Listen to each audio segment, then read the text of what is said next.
Coucou, c'est Isa, j'espère que vous allez bien. Aujourd'hui, je vous fais une vidéo afin de vous partager voilà, certaines compréhensions que j'ai et puis suite à une guidance que j'ai eue. Et aussi, j'ai quelqu'un que je voudrais vous présenter. Alors, c'est Mia. Alors, on va voir. Ça va, chouchoute? Donc, c'est Mia. Alors, nous sommes en télépathie toutes les deux. C'est-à-dire que je discute avec son âme. Donc, c'est mon cochon d'âne. Elle voulait passer sur les réseaux sociaux. Et ma chérie. Donc ça va faire 1 an qu'elle est avec moi. Donc elle va sur ses 3 ans. Voilà. Donc elle m'a attendu. Donc elle a patienté pendant 1 an et demi. Voilà. Pour être avec maman. Voilà. Donc elle est en dépendance affective. Et puis bah, on travaille toutes les deux main dans la main, comme on dit. Voilà. Donc c'était la petite parenthèse. Et puis je voulais vous remercier aussi pour les personnes qui me suivent et qui partagent ma vidéo. Et puis surtout, mettez des commentaires, vos ressentis. Comme ça, je réponds avec plaisir. Donc aujourd'hui, je vous parle, c'est des mémoires ultra-intérines. Alors j'essaye de ne pas trop regarder mon texte. Ultra-intérines liées aux blessures d'âme. Attendez, je me mets en pause 2 secondes. Me revoilà. Donc Mia voulait rentrer. Alors, donc, comme je disais, mémoire ultra-intérine liée aux blessures d'âme et aussi au transgénérationnel. Donc en fait, celles-ci apparaissent après la conception dans le ventre de votre maman, que vous soyez un garçon ou une fille. Bien sûr, ce transgénérationnel continue si on ne travaille pas sur soi. Alors je vais vous expliquer pourquoi. Ça veut dire c'est comprendre par rapport à nos ressentis et puis à notre vécu, qu'on est relié par exemple à une souffrance. Ça peut être ça, mais aussi autre chose. Et aussi c'est énergétique, hein, puisqu'on est énergie. On attire des personnes énergétiquement aussi par rapport à nos blessures. Voilà. Donc en fait, on reproduit des cycles générationnels par des schémas répétitifs. Donc ce transgénérationnel, ce sont des mémoires dont nous sommes porteurs.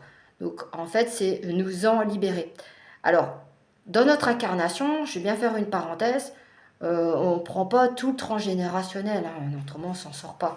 Donc, mais il y a une partie quand même, grâce à tout ce qu'on peut faire avec les médiums, comme moi ou avec d'autres, et avec les thérapeutes, voilà, nous libérer de tout ça. Donc je vais vous donner un exemple par rapport à la blessure d'abandon. Donc quand on est le ventre de notre maman, on peut avoir l'insécurité qui est transmise de mère en fille, par exemple. Donc mère, grand-mère et arrière-grand-mère. Donc du coup, nous, on va apprendre dans cette incarnation à être dans cette insécurité. Donc en fait, nos parents, déjà, s'ils étaient en insécurité, déjà, ils pensent, ils nous protègent pas. Voilà, ils savent pas le faire. Voilà. Donc ça, c'est par rapport à la blessure d'abandon.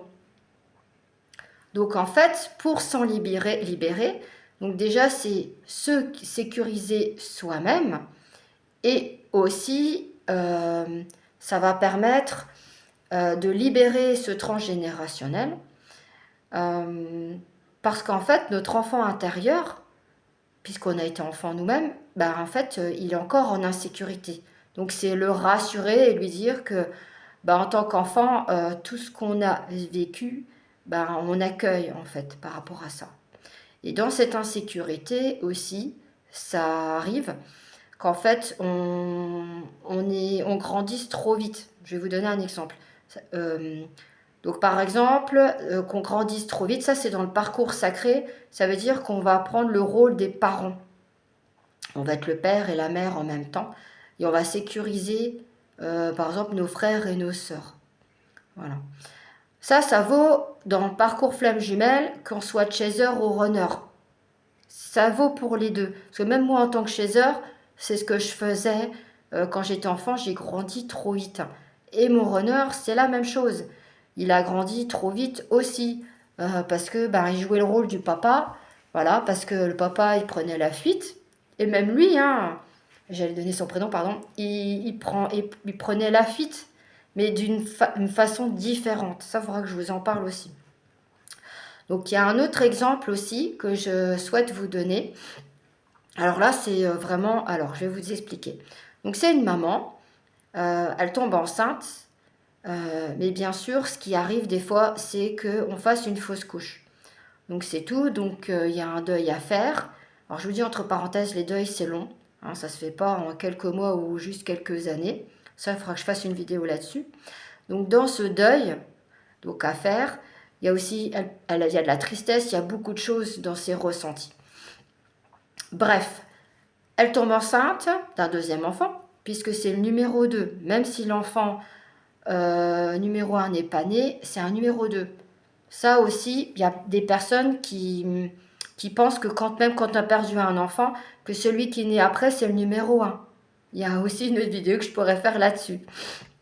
Donc du coup, cet enfant numéro 2, en grandissant, en parlant, en jouant, en dessinant, ben, et aussi par son comportement, il exprime une tristesse. Il exprime aussi le fait de protéger sa maman. Et puis elle trouve que par rapport à d'autres enfants qu'elle voit, elle trouve qu'il a un comportement d'adulte.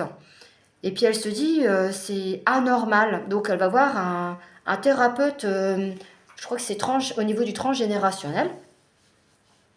Et donc en fait, la thérapeute va faire dessiner l'enfant.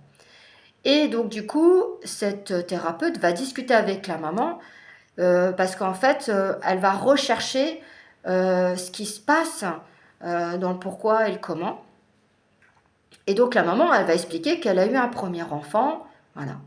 Et donc, le deuxième enfant, il est porteur d'une mémoire alors qu'il n'était pas né à l'époque, puisqu'il y avait un premier enfant dans le ventre. Donc ce que je veux dire par là, c'est que cet enfant, ce numéro 2, quand le numéro 1 était dans le ventre, je dis numéro 1, pardon, était dans le ventre, donc en fait le numéro 2, qui était en attente de s'incarner, puisque c'est l'âme, donc a eu l'info, donc la mémoire, comme quoi que en fait sa maman elle a perdu un bébé et qu'en fait son rôle donc c'est de la sécuriser, de la protéger, voilà en fait il a tous ses ressentis à sa maman, en fait il lui prend toute sa souffrance pour qu'elle elle se sente mieux, voilà. Et ça on n'en parle pas beaucoup de fait de prendre la souffrance de la personne alors qu'on n'était pas né. Voilà. Donc c'est ce que je voulais vous faire partager. Donc si vous souhaitez faire un travail sur vous et que vous avez un ressenti qui fait que voilà, il y a quelque chose qui cloche et que vraiment vous avez envie de vous libérer de tout ça, voilà. Parce qu'on porte des mémoires des personnes dans le transgénérationnel, mais aussi on porte notre propre mémoire de notre passé aussi, qui fait que on est la personne qu'on est en ce moment parce qu'on se libère de tout ça. Voilà. Écoutez, je pense que je referai d'autres vidéos parce que j'ai d'autres petites infos qui pourraient vous intéresser, qui va vous permettre d'avoir des compréhensions et tous ces petits mots et ces petits messages vont vous permettre d'avoir des déclics comme on dit. Voilà, je vous souhaite une belle journée et puis à très bientôt.